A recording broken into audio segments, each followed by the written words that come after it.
बिस्मिल्लाहिर्रहमानिर्रहीम। आप सबको अस्सलाम वालेकुम। बहुत सारे लोग मुझसे कहते हैं धील भाई 10 fragrances for the rest of life की एक वीडियो बनाएं। तो मैंने इस कंसेप्ट के ऊपर काम करते हुए एक वीडियो ऑलरेडी आप लोगों के लिए बनाई थी। फिर उसके बाद ग्रेटेस्ट ऑफ ऑल टाइम की भी एक वीडियो बनाई थी। तो आज मुझे एक हल्का सा ख्याल आया क्योंकि इस लिस्ट के बारे में बहुत सारे लोग पूछते हैं कि आपने 17-1800 फ्रेगरेंसेस इस्तेमाल की, उनका रिव्यू किया, लेकिन उसमें से 10 for the rest of life की वीडियोस बनाएं। अच्छा, ये 10 फ्रेग्रेंसेज आज मैंने सेलेक्ट की हैं। किस बेस के ऊपर सेलेक्ट की हैं? इस बेस के ऊपर सेलेक्ट की हैं कि मेरे पास भले फ्रेग्रेंसेज आती रहें जाती रहें, लेकिन इन 10 फ्रेग्रेंसेज पे मैं किसी सूरत कॉम्प्रोमाइज नहीं करता। ये फ्रेग्रेंसेज हर वक्त मेरे पास होनी चाहिए, मेरी तसल्ली के लिए हर वक्त मेरे पास होनी चाहिए। ठीक है, तो भले मैं इनको लगाऊं ना लगाऊं, लेकिन ये मेरे पास ज़रूर मौजूद होनी चाहिए। मेरे दिल को एक तसल्ली सी रहती है। ठीक है, तो इसमें एक ऑनरेबल मेंशन में रखूंगा डियोर ओम इंटेंस को। उसकी रीजन ये है कि वो मेरे पास 2012 का बैच है।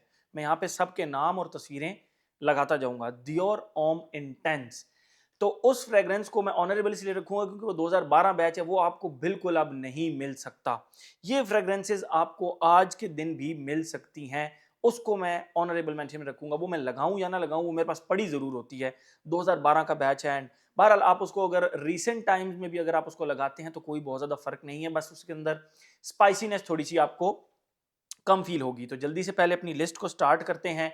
नंबर 10 के ऊपर इस लिस्ट के अंदर मैं रखूंगा man tobacco from the house of Ormonde Jayne. Ormonde जाइन का मन टोबैको, भाई बहुत सारी फ्रेग्रेंसेज आए जाएं आई गई, मैं इनके ऊपर जो है ना वो कॉम्प्रोमाइज नहीं करता। मन टोबैको हर वक्त मेरे पास पड़ी होनी चाहिए। मैं इसको लगाऊं या ना लगाऊं, अपनी लिस्ट में इंक्लूड करूं या ना करूं, या अपनी वो क्या कहते हैं ना 7 डे 7 फ्रेग्रेंसेज की लिस्ट में इंक्लूड करूं ना करूं, ये भाई मेरे पास बस पड़ी जरूर होनी चाहिए। ठीक है, man tobacco from the house of Ormonde Jayne. ठीक है, अच्छा एक और ऑनरेबल मेंशन में आप लोगों को बताता चलूं, यहाँ पे सेंटाल 33। अब सेंटाल 33 ऐसी फ्रेग्रेंस है जो कि बहुत अरसा मेरे पास नहीं रही, तो इसलिए मैंने उसको इस लिस्ट में इंक्लूड नहीं किया। अदरवाइज वो भी मेरे लिए इक्वली इंपॉर्टेंट है। मेरी सेंटाल 33 मुझसे किसी ने मांगी, मुझे वो देनी पड़ गई, और वो मतलब कम से कम एक साल मेरे पास सेंटाल 33 बीच में नहीं थी। मैंने उसको बहुत ज़्यादा मिस भी किया, अब है, लेकिन इस लिस्ट में मैं उसको इंक्लूड नहीं कर रहा क्योंकि वो बीच में चली भी गई। ये फ्रेग्रेंसेज ऐसी हैं जो कि मेरे पास जब से आई हैं तब से हैं, मैं इनको इनके ऊपर कॉम्प्रोमाइज इनके ऊपर नहीं करता। ठीक है, नंबर 10 के ऊपर थी man tobacco from the house of Ormonde Jayne. Number 9 के ऊपर मैं रखूंगा जीन पॉल गॉल्टियर का लिमॉल ले parfum। लिमॉल एलिक्सर भी पड़ा हुआ, लिमॉल भी पड़ा हुआ, लिमॉल एलिक्सर एब्सोलू भी, बहुत सारे फ्लैंकर, इवन के लिमॉल अल्ट्रा मेल भी। But I don't know why मैं इसके ऊपर कॉम्प्रोमाइज नहीं करता। लिमॉल ले parfum के ऊपर ये हर वक्त मेरे पास पड़ी होनी चाहिए। मैं इसको लगाऊं या ना लगाऊं, ये मेरे पास पड़ी जरूर होनी चाहिए। 10 9 8 8 नंबर के ऊपर मैं जिस फ्रेग्रेंस को रखूंगा उसकी पैकिंग अब चेंज हो चुकी है, लेकिन मेरे पास ये फ्रेग्रेंस हर वक्त मौजूद जरूर होती है। ठीक है, this is Santal Royal from the house of Guerlain. ये आप देख सकते हैं इसकी बॉटल, ये अब इसकी पैकिंग बॉटल बिल्कुल चेंज हो गई है। पहले इसकी ओल्ड बॉटल थी। मैं यहाँ पे नाम और तस्वीरें भी लगाता जाऊंगा इनकी। तो संतल रॉयल, भाई कुछ भी हो जाए ये फ्रेग्रेंस हर वक्त मेरे पास पड़ी होनी चाहिए, बस मेरा दिल मुतमिन रहता है।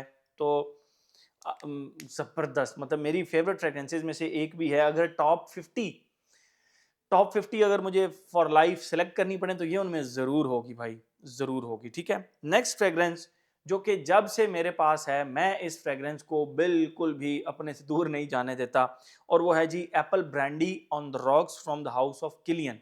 ठीक है, इसकी जो इसकी जो बॉटल्स दुबई में आती हैं उनके ऊपर Apple blend on the rocks लिखा होता है, तो ये फेक नहीं है। ये Apple brandy on the rocks का मिडल ईस्टर्न या हलाल वर्जन आप कह सकते हैं, ये वो है। ठीक है, एप्पल ब्लेंड और apple brandy on the rocks from the house of by Kilian, from the house of Kilian या बाय किलियन। ठीक है, तो ये एक ऐसी फ्रेग्रेंस है जो भाई मैं लगाऊं या ना लगाऊं, इसको मैं अपने पास जरूर रखता हूं, लेकिन इस फ्रेग्रेंस को मैं अपनी बहुत सारी लिस्ट्स में इंक्लूड भी करता हूं। ठीक है, तो 4 फ्रेग्रेंसेज हो गई। 6 नंबर के ऊपर ऑर्मोंड जाइन हाउस की मैं रखूंगा नवाब ऑफ ऊद। यस, ये भी मैं बहुत सारी लिस्ट में इंक्लूड करता हूँ इस फ्रेग्रेंस को। आप इसको बहुत ज़्यादा लाइक भी करते हैं नवाब ऑफ ऊद को, और इस फ्रेग्रेंस को मैं अपने पास ज़रूर रखता हूँ। और ये वो जिसको कहते हैं ना कि मन टोबैको हो गई, मन टोबैको और नवाब ऑफ ऊद, ये उस वक्त मेरे काम आती हैं जब मुझे कुछ भी समझ नहीं आ रहा होता ना, यार आज क्या लगाऊं, आज जिस बंदे से मिलने जा रहा हूं उसके ऊपर एक इम्पैक्ट छोड़ना है, उसके ऊपर ना एक वो धाक बिठानी है या उसको ना इम्प्रेस करना है अपनी फ्रेग्रेंस से। तो ये दोनों फ्रेग्रेंस उस वक्त मुझे बहुत ज़्यादा काम आती हैं। ठीक है, बहुत सारी फ्रेग्रेंसेज हैं ऐसी, लेकिन ये दो फ्रेग्रेंसेज उस वक्त मेरे लिए ईजी टू गो हो जाती हैं। मेरी अगर इनके ऊपर नज़र पड़ गई, समझो बस मेरा काम हो गया। ठीक है, इस लिस्ट के ऊपर नंबर 4 के ऊपर मैं रखूंगा एक्वा दी जियो का perfume from the house of Giorgio Armani. Giorgio Armani का एक्वा दी जियो परफ्यूम, ये आप देख सकते हैं, बेसिकली एक्वा दी जियो प्रोफूमो था, उसके बाद एक्वा दी जियो परफ्यूम आ गया। अब मैंने एक्वा दी जियो प्रोफूमो मेरे पास पड़ा हुआ है, मुझे इसमें और एक्वा दी जियो प्रोफूमो में बहुत ज़्यादा फर्क नहीं लगता। ये दिखाने का मकसद ये है कि आपको ये मिल जाएगा, प्रोफूमो आप सर्च करेंगे आपको मिलेगा नहीं। ये जितनी भी फ्रेग्रेंसेज मैंने आपको भी दिखाई है ये इजीली अवेलेबल हैं। ठीक है, तो एक्वा दी जियो परफ्यूम आपको इजीली अवेलेबल है, एक्वा दी जियो प्रोफूमो की जगह आप उसको ले सकते हैं। और ये भाई मेरे पास हर वक्त अवेलेबल होनी चाहिए, aqua the Jio perfume from the house of Giorgio Armani. Top 5 fragrances रह गई, तो नंबर नहीं 4 रह गई, ये 5th नंबर पे थी। 1 2 3 4 रह गई। नंबर 4 के ऊपर इस लिस्ट के अंदर मैं रखूंगा la nuit de l'homme from the house of YSL। YSL का लनोई दलोम, मैं यहाँ पे इनके नाम वगैरह भी लिखता जाऊंगा। भाई इस फ्रेग्रेंस को मैं सर्दियों में जब भी लगाता हूँ ना, ऐसा हो नहीं सकता कि इसके ऊपर मुझे कॉम्प्लीमेंट्स ना मिलें। ठीक है, और दूसरी बात, गोरों के लिए ये डीएनए थोड़ा सा नोन हो सकता है, बाहर ममालिक इंडिया बांग्लादेश बाकी जगह हो सकता है, पाकिस्तान के अंदर this is still a very mysterious. मैं देखें फ्रेग्रेंस कम्युनिटी की बात नहीं कर रहा, मैं बात कर रहा हूँ नॉर्मल पीपल जो कि आपके इर्द गिर्द होते हैं, मैं उन लोगों की बात कर रहा हूँ। उस हल्के में उन उन लोगों के अंदर अभी तक ये फ्रेग्रेंस जो है ना एक मिस्टीरियस किस्म की क्लास की फ्रेग्रेंस है। तो ये चीज़ मैं आपको बताता चलूँ कि ये दिलोनई दुलोम है, भले ये 2009 की लॉन्च है, भले इसको लोग कहते रहे यार बहुत पुरानी फ्रेग्रेंस हो गई है, बस अब इसकी जान छोड़ दें, दिस एंड दैट, बहुत सारे हलकों में अभी भी ये फ्रेग्रेंस एक मिस्टीरियस और एक ज़बरदस्त किस्म की फ्रेग्रेंस है। मुझे इस चीज़ का एहसास तब होता है जब मैं इसको हर सर्दी में लगाता हूँ और मुझे इसके ऊपर कोई ना कोई स्पेशल कॉम्प्लीमेंट भी मिल जाता है, और उसके साथ साथ इस फ्रेग्रेंस के बारे में पूछा भी जाता है कि ये कौन सी फ्रेग्रेंस है, हमें भी चाहिए, प्लीज़ हमें भी चाहिए। तो ये अभी तक पाकिस्तानी कम्युनिटी के अंदर एटलीस्ट ये अपना जो है ना वो एक नाम रखती है, अपना एक वैल्यू रखती है। मैं इसको हर साल लगा के ट्राई कर चुका हूँ और हर साल मुझे इसके ऊपर दबा के कॉम्प्लीमेंट्स मिलते हैं। La nuit de l'homme from the house of Yves Saint Laurent. इस लिस्ट के अंदर नंबर 3 के ऊपर मैं रखूंगा इस फ्रेग्रेंस को, इसको मैं नंबर 1 पे रखना चाहता था। नंबर 3 के ऊपर सिर्फ रखने का मकसद इसका ये है कि ये बहुत कॉमन डीएनए हो चुका है, लेकिन भाई मेरे पास ये पड़ा होना चाहिए, and that is actually Aventus from the house of Creed. आप देख सकते हैं क्या कमाल का परफ्यूम है ये। लोग इसके बारे में कहते रहें कि ये ओल्ड डीएनए हो चुका है, इसके अब लाखों डीएनए, लाखों जो है ना वो क्लोन्स बन चुके हैं, लोग इसको रोल चुके हैं, लोग इसको इस्तेमाल कर चुके हैं। Doesn't really matter for me, मेरे पास ये डीएनए हर वक्त अवेलेबल होना चाहिए, ओरिजिनल फॉर्म के अंदर होना चाहिए, इसीलिए क्रीड एवेंटस इस लिस्ट में इंक्लूडेड है।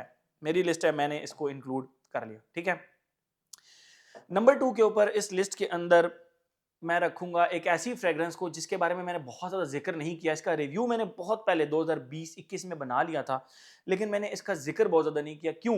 क्योंकि बीच में 4 साल ऐसे थे कि मैंने इस फ्रेग्रेंस को बिल्कुल इस्तेमाल ही नहीं किया। वो इसलिए कि ये मुझे हद से ज़्यादा रोमांटिक फ्रेग्रेंस लगती थी। मैं अगर एक अप्रोप्रिएट वर्ड इस्तेमाल करूँ तो हद से ज़्यादा रोमांटिक फ्रेग्रेंस लगती थी।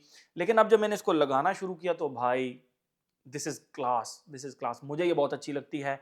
मैं लगाऊं ना, मैं लगाता हूँ भी हूँ इस फ्रेग्रेंस को, लेकिन मैं लगाऊं ना लगाऊं मेरे पास ये पड़ी ज़रूर होनी चाहिए, और मेरे पास इसकी बैकअप बॉटल्स होती हैं, and that is Prada L'Homme from the house of Prada. Prada L'Homme EDT, मैं आप लोगों को ये बताता चलूँ, प्राडालोम इंटेंस भी है एक इसमें, बट वो नहीं, मुझे पता नहीं क्यों प्राडालोम ईडीटी कुछ ज़्यादा ही पसंद है। ये फ्रेग्रेंस हर वक्त मेरे पास होनी चाहिए। मैंने इसको 4 साल सिर्फ इसलिए अवॉइड किया कि यार ये बहुत ही रोमांटिक किस्म की फ्रेग्रेंस है, बट अब मैं इसको लगाता हूँ, ऑफिस में लगाता हूँ, हर जगह लगाता हूँ, और कॉम्प्लीमेंट्स भी इसके ऊपर मिलते हैं, मुझे कम अज़ कम मिलते हैं। ठीक है, नंबर 1 के ऊपर इस लिस्ट के अंदर जिस फ्रेग्रेंस को मैं लिखूंगा वो आपको समहाउ अभी भी कहीं ना कहीं से मिल ज़रूर जाएगी, इसीलिए, लेकिन मेरे पास इस फ्रेग्रेंस का होना बहुत ज़रूरी है। मैंने इसीलिए इसकी 5 बैकअप बॉटल्स रखी हुई हैं। कितनी? 5।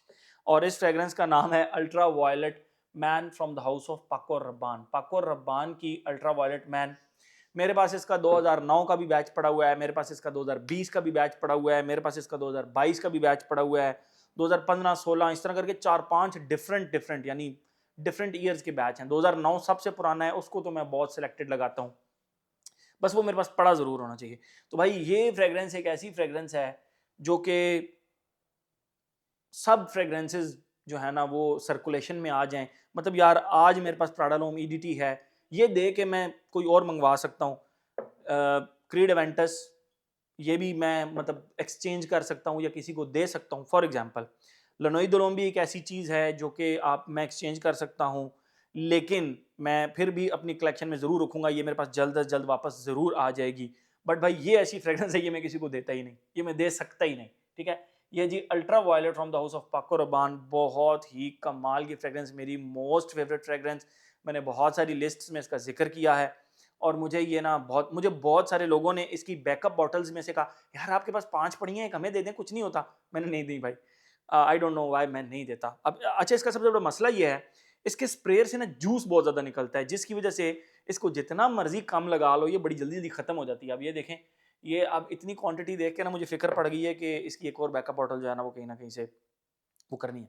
तो ये थी जी मेरी 10 फ्रेग्रेंसेस जो कि हर वक्त मेरे पास होनी चाहिए, भले मैं इनको लगाऊं या ना लगाऊं, और ये बहुत ही अरसे से मेरे पास हैं। Thank you so much.